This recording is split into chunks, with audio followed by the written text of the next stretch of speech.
Ender Geister, l'ultime exorciste. Inès, tu as du coup toi aussi dévoré ces 2 premiers tomes. On est sur 2 séries avec 2 tomes vendus dès le premier jour.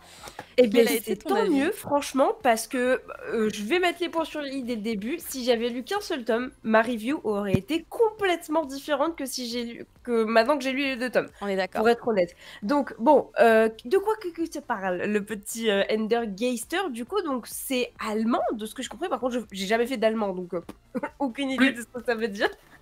Mais du coup, j'imagine que non. Ça veut dire le dernier exorciste. Ouais, l'exorciste. Ah, ça veut dire l'ultime exorciste, c'est la traduction. Ouais, c'est ça, voilà. Ok, d'accord. Ender, c'est comme dans la stratégie Ender, tu vois. Voilà, c'est ça. Alors, n'hésite pas à montrer des pages si tu veux, parce qu'en fait, on n'a pas du tout eu de visuel, mais Gléna nous autorise à montrer des pages du manga. Pas de problème, je ferai ça parce que de toute façon, j'ai quelques trucs à vous montrer. Donc, on suit l'histoire de ce très beau jeune homme, on va pas se mentir, il est très mignon. Michael, du coup, qui est un exorciste, donc qui vient d'Allemagne. Je sais pas, il est pas réellement... Je sais pas s'il est vraiment allemand, mais en tout cas, il parle allemand, il vient d'Allemagne, il est même très réputé, et il enchaîne un petit peu les missions aux quatre coins du monde, pardon, et il affronte des créatures mythiques, donc des trolls, des gobelins, des sorcières et autres créatures sorties de notre imaginaire, comme vous pouvez vous y attendre. Et donc c'est un exorciste, donc son but c'est tout simplement d'exorciser les méchants, les démons, d'une certaine manière très, très vulgaire. Et donc en fait, la particularité de ce jeune garçon très adorable, c'est qu'il a un amour inconditionnel pour le cinéma. Alors, il est dit que c'est du cinéma d'action, mais en vérité, plus on avance, plus on se rend compte que c'est le cinéma au sens large. Et pourquoi j'en parle ? Pour la simple et bonne raison que c'est un des éléments majeurs du récit, parce que le récit, en fait, est truffé de références à la pop culture, au monde du cinéma. Tu as des références à chaque page, chaque chapitre sur des films, notamment au tout début, il regarde un film et il me semble que c'est Commando, avec la fameuse phrase t'es un marrant, Sully, je t'aime bien, c'est pour ça que je te tuerai le dernier. Et phrase mythique. Et en fait, le récit, c'est ça tout le temps, absolument tout le temps. Donc en fait, il faut savoir d'ailleurs que chaque chapitre, en fait, porte le nom d'un film. Donc le nom d'un film ou en référence à la pop culture, par exemple, t'as Le Diable s'habille en Prada, il y a aussi Don't Breathe, Les ailes de l'enfer, La promesse de l'ombre, Warzone, l'autre, pareil, c'est Fight Club, Le Dernier Samouraï, La 9e porte, Cube, Skyfall, Stargate, bref, que des noms de, liés au cinéma, tout simplement. Et ça me parle, ça parle à mon cœur, voilà, j'adore. D'ailleurs, du coup, donc on revient à notre synopsis. Donc ce jeune exorciste, il est envoyé au Japon. Donc de base, il est en Allemagne, il est envoyé au Japon et en fait, c'est un énorme otaku, en fait. Il adore l'univers, enfin, il adore le Japon, tout simplement. Dès qu'il arrive, il met les pieds au Japon. Il est là en mode, je veux voir des samouraïs, je veux voir des temples. Oh là là, je peux vivre dans une maison japonisant. Oui, des tatamis. Vraiment, vraiment beaucoup trop drôle. Et j'ai vraiment aimé ce côté-là. On y reviendra plus tard parce que je suis désolée, Caro, mais il y a beaucoup de choses à dire. Donc je me permets. Mais du coup, il est envoyé au Japon. Et d'ailleurs, il veut qu'on l'appelle absolument par le nom de Akira Kurosawa, qui est, je crois, il me semble, une référence du coup au réalisateur japonais. Ah oui, complètement. Voilà, je pense que c'est pour ça. C'est totalement. Donc voilà, et donc il veut se faire appeler comme ça, et il réussit à ce qu'on l'appelle comme ça, il se fait appeler comme ça au Japon. Et donc voilà, il arrive au Japon, et son périple commence, il va affronter tout un tas de monstres, totalement glauques, notamment un clown, voilà, un clown tueur, et la première chose à retenir dans Ender Geister, je dirais Geister, c'est que... Comme un poltergeist, en fait. Ouais, c'est ça, voilà. Ok, Geister, donc poltergeist, Geister, ouais, c'est logique. C'est que c'est un manga qui n'a pas peur du sang et de la nudité, de la violence. C'est un manga qui, si vous êtes sensible, on va pas se mentir, ça va vous faire un petit peu mal au cœur. Voilà, vous allez peut-être avoir des hauts le cœur parce que il y a dans le dessin... vraiment beaucoup de détails sur les éclaboussures de sang, sur la manière dont sont torturés certains personnages. C'est violent, c'est sombre, mais ce qui est génial, c'est que... C'est pour Katen Geek. Elle va adorer, c'est ça? Elle aime Oui. bien. Bah ouais. Peut-être Oui. pas autant que ce qu'elle aime, mais c'est vrai qu'il y a quand même une partie du récit qui est quand même assez violent. C'est sombre. On sent que Pas moi. l'auteur a quand même eu de certaines libertés, notamment c'est dû, je pense, au fait que c'est prépublié dans le Side Comics, qui est, de ce que j'ai compris, peut-être Caro, tu pourras m'aiguiller, mais c'est un site en ligne en fait. C'est un site web sur lequel il y Voilà. a pas mal de mangas qui naissent également, et c'est là toute la force de sa liberté, comme tu dis. Exactement, je pense que ça vient de là aussi, puisqu'il y a moins de codes, moins de limites imposées évidemment, puisque t'as pas un grand éditeur derrière qui te dit non mon ami, tu ne feras que du shonen et aucun personnage ne mourra, voilà. Donc c'est un petit peu plus libre et ça fait plaisir parce que c'est vrai que on est un peu noyé dans une masse de shonen qui entre guillemets se ressemblent un petit peu tous avec voilà des traits codifiés. Mais et c'est là, un shonen, il est classé shonen, alors en fait Nagashi? il est classé seinen. Ouais, c'est plutôt un Mais seinen, de ce que j'ai non? compris pour Sai Comic, Ah ouais? en fait, ils sont spécialisés dans le shonen, tu vois? Donc Oh, étant je croyais donné vraiment que que c'était un seinen, après moi. oui, en tout cas, il a été mis en seinen, mais étant donné que, si tu veux, il n'a pas été prépublié dans un magazine, à proprement parler, bon, en vrai, c'est pas très, très, enfin, c'est pas très, très parlant la cible éditoriale, mais en tout cas, faut savoir que c'est quand même un manga qui a de la violence, qui a du côté un peu sombre, etc., et qui forcément va pas forcément s'adresser à un jeune public, en tout cas. Donc actuellement, on a les 2 premiers tomes de sortie chez Glénat en France, et il y en a 8 actuellement au Japon. Et ce que je disais du coup en début de review, c'est que vraiment, merci Glénat d'avoir sorti les 2 premiers tomes. Parce que à la fin de ma lecture du premier tome, même si j'avais bien accroché à l'univers, que je trouvais que voilà, c'est sympa, mais c'est vrai que je me suis dit, bon, le petit monsieur là, c'est un petit peu un Garisu type Gojo.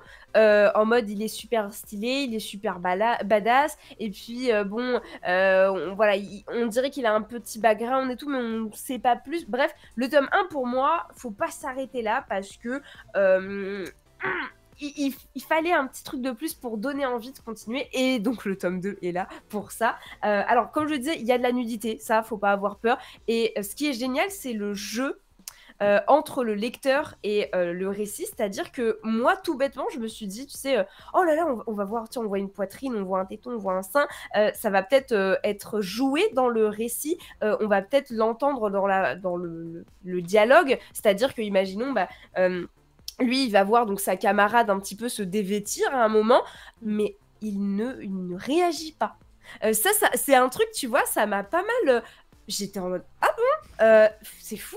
Et en fait, c'est pour ça ce qu'on disait au début de l'émission, c'est que c'est un Nicky Larson, c'est un gentleman, mais sans le côté pervers. C'est-à-dire qu'il est imperturbable. Lui, tout ce qu'il veut, c'est aller au cinéma, regarder ses films, enrichir sa culture et balancer 2-3 rêves à chaque fois. Il fait notamment des références, du coup, à Commando, quand on l'a dit au début. À un moment, il cite aussi un peu Ethan Hunt dans Mission Impossible, qui fait référence à Inception. Puis en plus, on a carrément un personnage, notamment le boss là, de cette organisation. Clint Eastwood. Mais le mec, c'est le portrait. Mais montre-le si tu peux sur le premier tome. Attends, il est dans le premier tome. Il est dans le premier, ouais. Et vraiment, c'est son portrait craché. Et quand je l'ai vu, je me suis dit, attends, ce mec-là, je connais, tu vois. Et là, alors attends, est-ce qu'il est là? Non, on voit la fille. Ah, il est là, voilà. Alors attends, est-ce que j'arrive à bien montrer? C'est littéralement lui. Voilà, c'est incroyable. Clint Eastwood.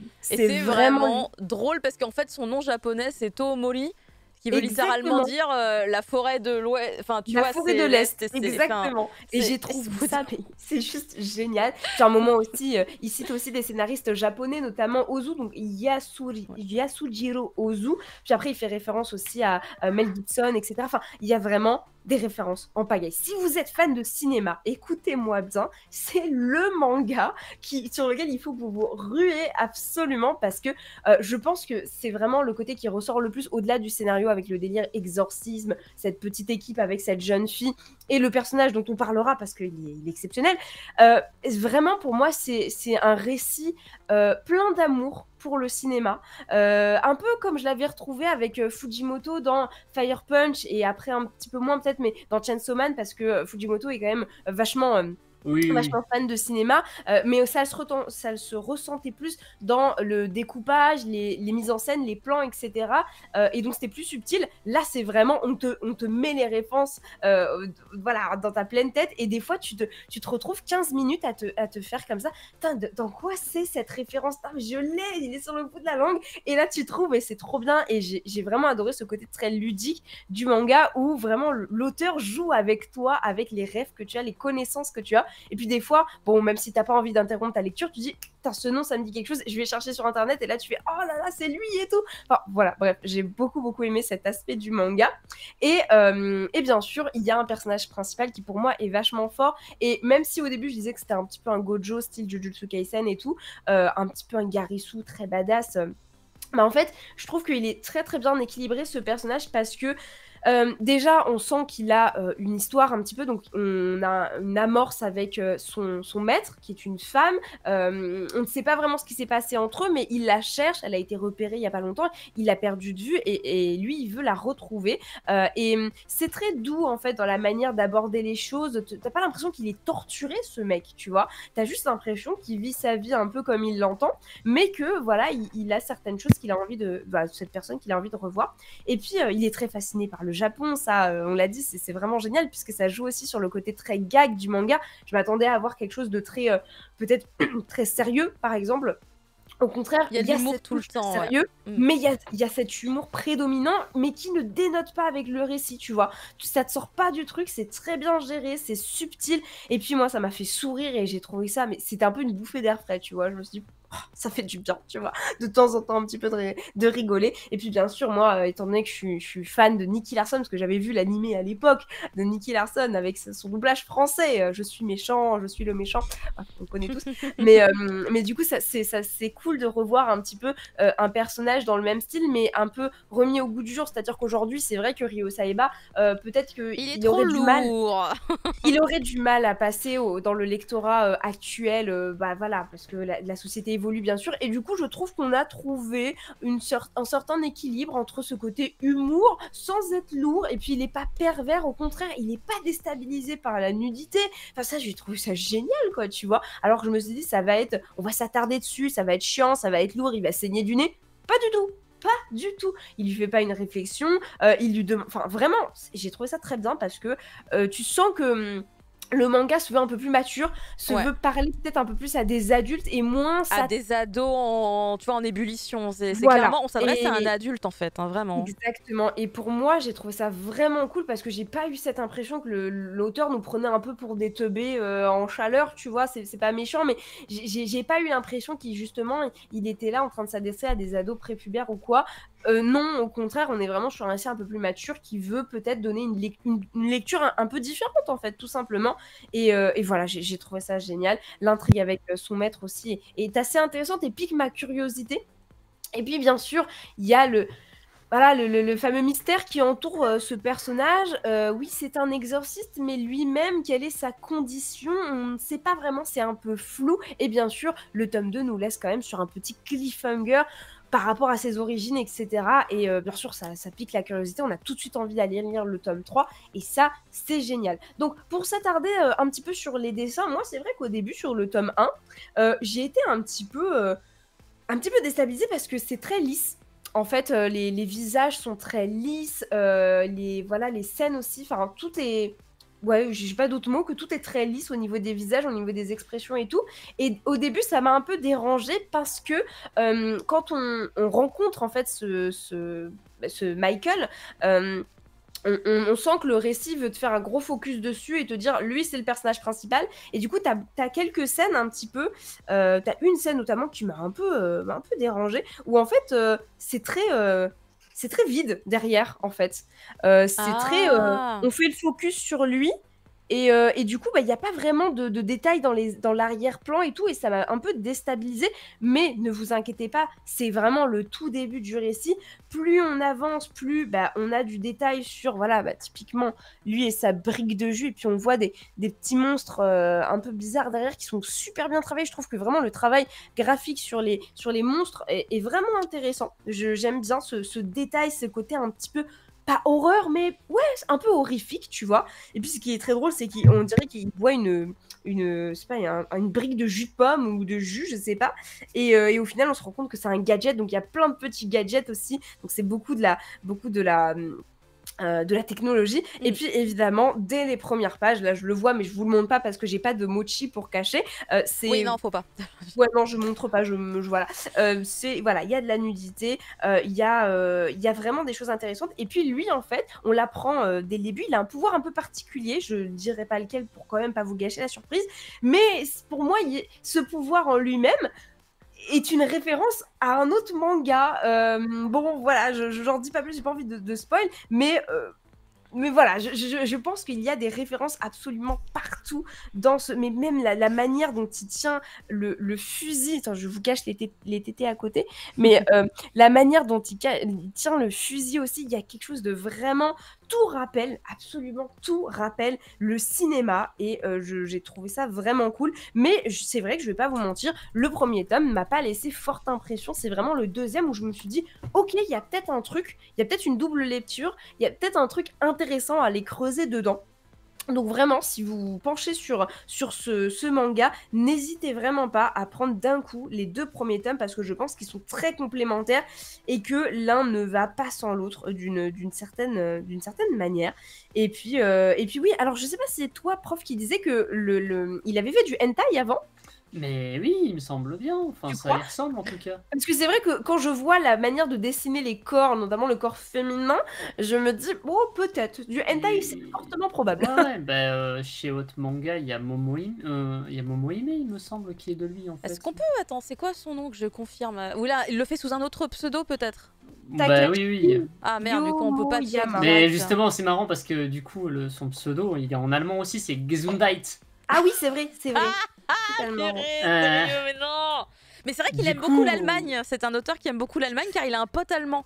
Donc ça joue. Et puis ouais, il y a vraiment des... Enfin, par contre, vraiment, si vous êtes amateur de glauque un petit peu bizarre, vraiment, vous allez kiffer les antagonistes, les méchants un petit peu là, qui ont les corps retournés, puis t'as des clowns complètement les clowns qui psychopathes. rappellent Pour ça, moi, là. ça. Voilà. Non, franchement, pour moi. c'est vachement cool. Au final, j'étais restée sur une...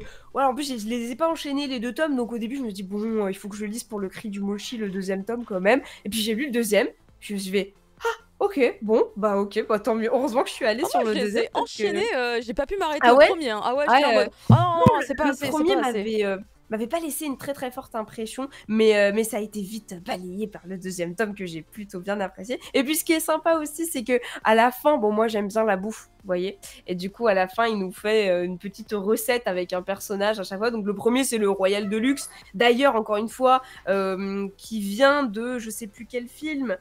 Il le dit. Oui, c'est vrai, ça vient d'un film à chaque fois les recettes, je crois. Attends. Il le dit. Pulp Fiction. Celui-là, c'est de Pulp Fiction, donc à la façon Michael. Voilà. Donc voilà, il nous fait une petite recette du Royal Deluxe. Ça donne Et envie non, d'essayer. c'est cool. Franchement, c'est Royal Cheese. Voilà, c'est ça. Et c'est sympa. Et puis, c'est une bouffée d'air frais, franchement, dans tous les titres que j'ai lus récemment. Ça fait plaisir d'avoir ce genre de choses. Et puis, surtout, un titre qui n'a pas peur, même si c'est du seinen, bien sûr. Hein, après, ça veut pas dire grand-chose. Mais qui n'a pas peur de la nudité, qui n'a pas peur de la violence. Mais par contre, faut avoir le cœur et les intestins bien accrochés à certains moments, notamment dans le tome 2, où on a des scènes que je ne vous montrerai pas. Car, voilà. Mais par exemple, attendez, scène absolument très, très belle. Très très belle, enfin je trouve que vraiment il y a du détail sur les personnages, sur les méchants un petit peu. Je trouve surtout que les méchants sont plus détaillés. Comment il s'appelle cette créature avec le nez là, mince? Oui, il me semble que c'est un tengu. Un tengu. Alors ce qui est génial d'ailleurs, c'est qu'au moment vous l'avez pas vu, mais là au moment où en fait où il combat le tengu, l'instant d'après il fait oh putain sa mère, je combat un tengu, trop bien, c'est un tengu, c'est japonais. Et tu fais non, arrête, calme-toi, tu vas perdre pas de voilà, c'est ça, il y a une petite un petit un tengu et c'est génial. Franchement, j'aime beaucoup. Très bien, Et pour moi, la vraie force du manga, c'est à la fois ce côté vraiment cinéma, avec toutes les références, parce que si vous êtes fan, vraiment, c'est un vrai plaisir que tu prends à lire. Et d'un autre côté, c'est les personnages principaux qui, pour moi, vraiment a le juste équilibre entre ce gentleman. Par exemple, il y a une scène dans un avion où, tu sais, il drague une hôtesse de l'air. Ouais. Et Et en fait, il le fait pas du tout de manière lourde. Quoi, tu sais, il lui dit Non, oh, tu veux très bien clean. prendre un verre avec moi et tout. Et puis elle lui dit non, mais je suis en service. Et elle fait oh, bah, je vais prendre du jus de tomate. Et puis après, c'est elle qui revient vers lui. Enfin, il y a vraiment, je sens que l'auteur a voulu faire un manga vraiment plus mature et délivrer un message plus, voilà, plus adulte en fait. Et ça fait plaisir. Et franchement, bonne découverte. Ender Geister, voilà, chez Glénat. Mais merci. Je rajoute un petit point informatif d'ailleurs par rapport à ce titre. C'est que comme il est sorti principalement sur le site web dont tu as parlé, faut savoir que les libraires au Japon eux-mêmes ne connaissaient pas Endergeister, puisque du coup ils ne suivaient pas ça. Et ils se sont fait littéralement dévaliser à chaque sortie de tome. Ils ont dû avoir des réassorts quasiment immédiatement parce que bah, du coup il y avait une communauté qui suivait le manga sur internet et dès qu'il y avait des versions imprimées, eh bien ils se ruaient dessus. Donc il y a eu beaucoup de libraires au Japon en tout cas qui ont été très surpris par ce phénomène. Donc bah, c'est vrai que ce serait très très cool que ça arrive également en France, mais il y a moins de chances en tout cas puisque évidemment ça sort de nulle part. La plupart des gens suivent les grands magazines emblématiques et ne suivent pas forcément justement les plateformes comme celle-ci, donc ils vont pas trop comprendre d'où ça sort. Beaucoup vont être étonnés. Derrière, en plus, ouais, mais c'est vrai que les gens ils suivent plus les, tu vois, les shonen magazines ou les ah bah oui tu t'en vas encore. Bah, je pense que effectivement. Donc moi ce que je trouve dommage, c'est que justement il passe à côté de ce titre-là parce qu'il est très original sur de nombreux points, comme l'a expliqué Inès. Et vraiment, il y a beaucoup de gens qui accrochent pour toutes ces particularités. Et il faut vraiment, comme elle l'a dit, lire les 2 premiers tomes. Oui, et encore, bon, ils auraient sorti 3 tomes d'un coup, j'aurais pas dit non. Ah oui, c'est vrai. Clairement pas dit au non. moins, ça te laisse un petit peu l'envie de, tu vois. Ah bah genre, littéralement. Ça laisse travailler. Mais vraiment, le point fort, c'est l'originalité. Je trouve vraiment qu'il y a un côté très singulier, que ce soit au niveau du dessin, de l'histoire, des personnages. Totalement. C'est bien, c'est bien. Donc vraiment, bah, donnez-lui sa chance parce que je pense que ça parlera vraiment à tout le monde. Vraiment. Eh bien, merci pour cette review. On attaque la dernière de l'émission.